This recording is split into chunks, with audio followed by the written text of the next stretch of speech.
The air grows cold, a chill different from the natural drop in temperature as night descends. This is the chill of another presence. It seeps into your bones, whispers of unseen things, of tragedies imprinted on the very fabric of a location. This is where we go. This is what we seek. The truth, buried beneath layers of time and terror. But the truth has teeth. It can bite. We are ghost hunters. We walk into the shadows, into the places where most people fear to tread. Abandoned hospitals, echoing with the memories of suffering. Asylums, where the tormented minds of the past still linger. Houses, once filled with laughter, now steeped in sorrow. We go willingly, drawn by the mystery, by the need to understand. But we are not naive. We know the risks. We've seen the darkness firsthand. The old mansion loomed above us, its silhouette stark against the night sky. A Victorian monument to a bygone era, it stood as a testament to the passage of time and the secrets it held within its walls. Moonlight glinted off the broken windows, casting distorted shadows across the overgrown lawn. The once manicured garden now lay in disarray, a wild tangle of weeds and forgotten memories. Local legend claimed it was haunted, the site of a grisly murder-suicide a century past. The story went that a man, driven mad by jealousy, had taken the lives of his wife and children before ending his own. We were there to find out if the rumors were true.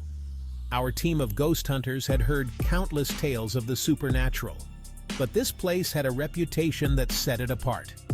The air inside was heavy, thick with the smell of decay and dust. Every breath felt like inhaling the past, the weight of history pressing down on us. Each footstep echoed through the cavernous halls, the sound bouncing off the walls and amplifying the eerie silence that surrounded us. We reached the grand staircase, its once polished wood now warped and creaking. The banister, once a symbol of elegance, was now a fragile relic of the past. As our cameraman, I took a step upward, my heart pounding in my chest. Each creak of the wood beneath my feet sent a shiver down my spine, and then, without warning, the wood splintered beneath my foot. A sharp crack echoed through the house, followed by the sound of my own scream. I fell, tumbling down the stairs with a sickening crunch. Pain shot through my body as I landed in a heap at the bottom. Silence.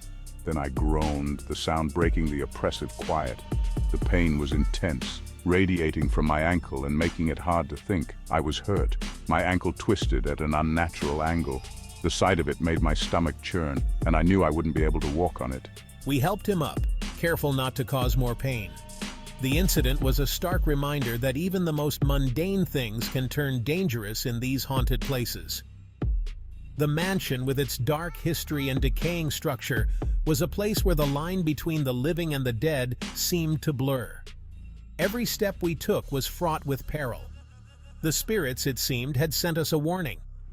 We were intruders in their domain, and they wanted us to know that we were not welcome. The air grew colder, and a sense of foreboding settled over us as we continued our investigation, more cautious than before. The Waverly Hills Sanatorium, a place shrouded in mystery and steeped in sorrow. Even the name sent shivers down the spines of seasoned paranormal investigators. It was a place where the line between the living and the dead seemed to blur, where the echoes of the past were almost tangible.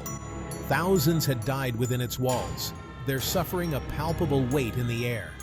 The very atmosphere seemed to hum with the energy of those who had passed, their stories etched into the decaying walls.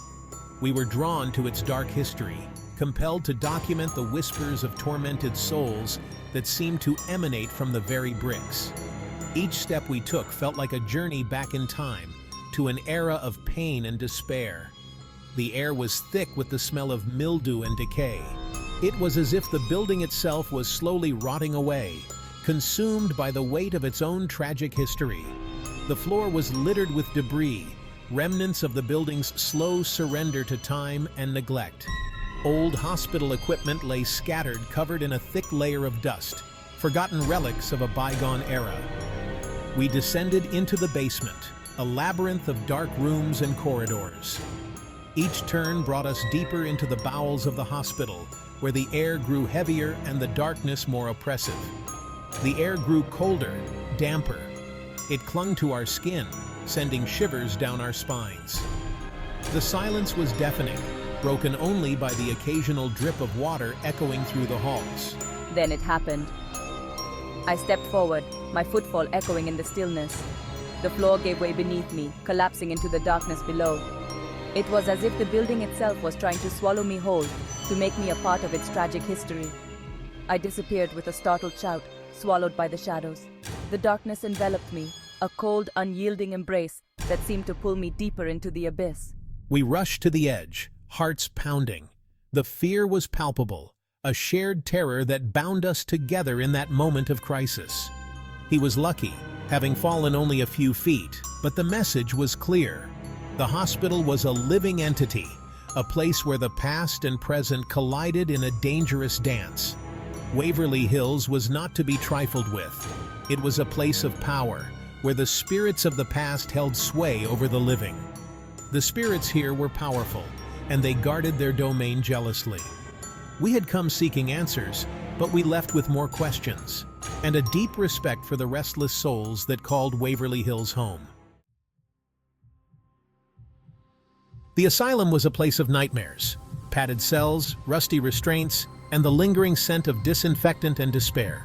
The energy here was different, darker, more oppressive than any place we'd investigated before. We set up our equipment, cameras whirring, EMF meters buzzing. We were ready to confront whatever lurked in the shadows. Then, the equipment started to malfunction. Batteries drained in seconds. Cameras shut down without warning. Our audio recorder, which had been picking up strange EVPs, suddenly let out a piercing screech, the sound distorted and inhuman. It was as if something was trying to block our every attempt to document the paranormal activity. The spirits here were not passive observers. They were active participants, and they didn't appreciate our intrusion. The experience was a chilling reminder that we were not always welcome in these haunted places. Sometimes the spirits fought back. The old theater was a place of faded grandeur. Dust-covered velvet seats, a stage that had once echoed with the sounds of music and laughter, now silent and shrouded in shadows. The air was thick with the weight of history, every corner whispering tales of its glorious past. We were investigating claims of a ghostly actress who haunted the balcony, her mournful cries echoing through the empty theater at night. The legend spoke of a tragic end, a performance cut short by an untimely death. We split up, each of us taking a different area of the theater.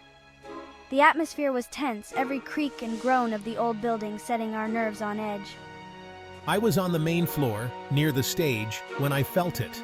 The vast emptiness of the theater seemed to close in around me. A cold spot, a sudden drop in temperature that sent shivers down my spine. It was as if the very air had turned to ice, wrapping around me in an invisible embrace. Then a pressure against my back, as if someone was standing behind me. The sensation was unmistakable, a firm yet gentle push that made my heart race. I turned, expecting to see one of my team members, but there was no one there. The emptiness was almost mocking, as if the theater itself was playing tricks on me. Yet the pressure remained, a steady push against my back, urging me toward the stage. It was a force that felt both insistent and desperate, as if trying to communicate something urgent. I stumbled forward, caught myself, and the pressure vanished as quickly as it had come. The sudden absence of the force left me feeling unsteady, my mind racing with questions. Was it a spirit trying to get my attention? The thought lingered, filling me with a mix of curiosity and dread. Or something more sinister, something that wanted to harm me? The possibilities were endless, each more terrifying than the last. Whatever it was a terrifying reminder of the unseen forces we deal with in our line of work.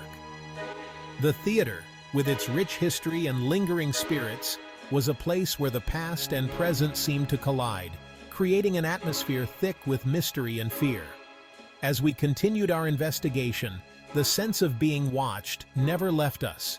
a constant reminder that we were not alone in the shadows.